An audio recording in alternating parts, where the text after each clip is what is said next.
Okay, so here is the really cool mobile app.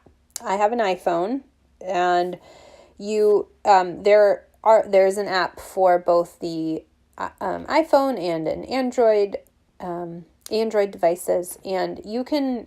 I'm not going to tell you how to install and download these things, but if you go to the help section in Plan to Eat on the website, there are help articles on how to download the apps and then how to download the recipe clipper, which is really handy to have. And I'm just going to show you the recipe clipper real quickly.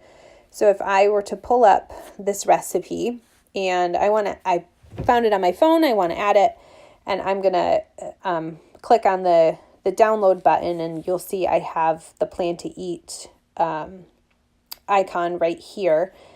And you can also, so when it gets added, it might, it'll be added like farther down, but you can click on these three lines here and you can move it to wherever you need to go. So I have it right there. And now what I'm going to do is I'm going to just click on it, and it's importing the recipe for me. And there it is.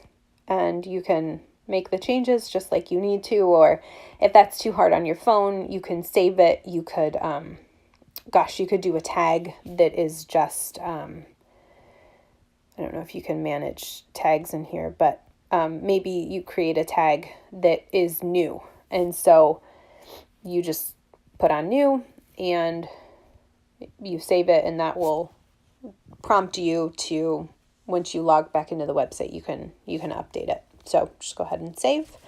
And now that's added. And you can search for recipes. So if I want to look for like the overnight oats, I can just search for oats, and there are actually all of my recipes that call for oats, and there is my how to make overnight oats. And when you're ready to start cooking, you just click on this start cooking button, and it pulls up the cooking mode, which is really nice because it keeps your phone screen on, so it won't turn off if you haven't touched it for a while. And then there is the step. So we're currently on the step-by-step mode, so you can click through with all the steps and it shows the ingredients, or you can click on the overview, and that has all the directions in one place and then the ingredients. So we go back, and that's how you can do that. And then you can also come down here to add recipe, and you can add a recipe by hand, just like you would on the web browser, or you can import a recipe from the web and just copy and paste the URL. If you don't want to use the recipe clipper. And then if you click up at the top on recipes, you have my queue and my friends. And then you would go over here to the planner, and I prefer to add everything on the computer. It's just easier for me, but you can click, what day you want to look at. So let's, look at the 29th, and that's what I have planned. And you can also click on, cereal. I can view the recipe. I can edit the servings, the cooking view. I can reschedule it, all that right here. And then clicking on today, it just takes me back to today. Okay. And then now we go over to the shopping list. And so this is where you'll see I had all of my items on here that we did for the week.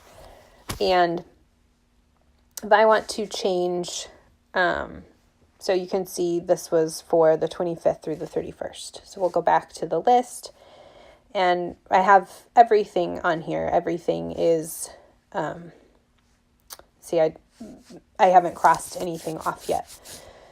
So, but when I do, everything will be hidden. So basically you go through, and you just cross it off. I mean, You just tap on it and it's gone.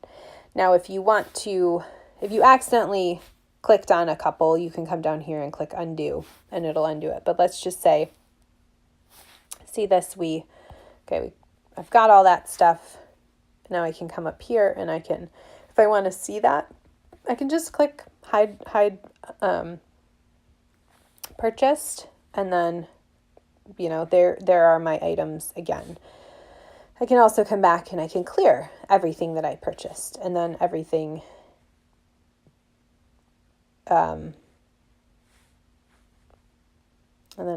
is cleared. And then so it just cleared items that I'd already have purchased, and they're no longer listed on here.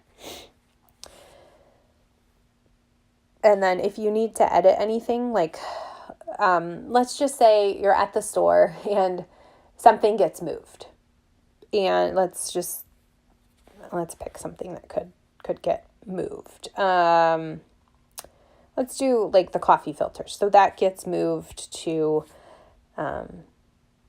aisle 4. You can just click aisle 4 and then save it. And now Plan to Eat will remember that for the future. If you have a lot of things that you have to move, maybe you just mark it on a piece of paper or something, and you can come home and change that. And then you can collapse and expand your stores based on which store you're at, so it doesn't get confusing. And then your staples list is over here, so you can look at your staples list. You can add a new item. You can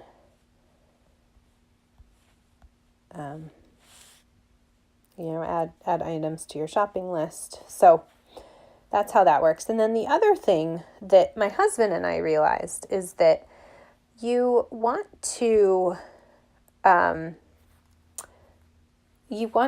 make sure that your app is synced. Now, it does sync automatically, but we did have an issue one time where Ryan downloaded the app onto his phone and just logged in with my information, which is great because he could go to the store for me.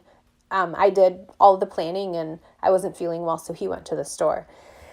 But he downloaded it before I had crossed everything off, and it didn't sync up. Luckily, I'd crossed off most stuff, but I was looking at the receipt and I'm like, why did you buy sweet potatoes? And he's like, it was on the list. And I'm like, it shouldn't have been. And then we realized that we just hadn't synced the phones. So if you go up to those 3 little lines up there, and then it says my account, support, contact us, and then it says synced. So what you want to do is just press on that and it syncs it, just to make sure that that you have the latest version of either like what's on the what you did on the website, or what someone else in your family may have done on their app. And that is pretty much how to use the app on your phone.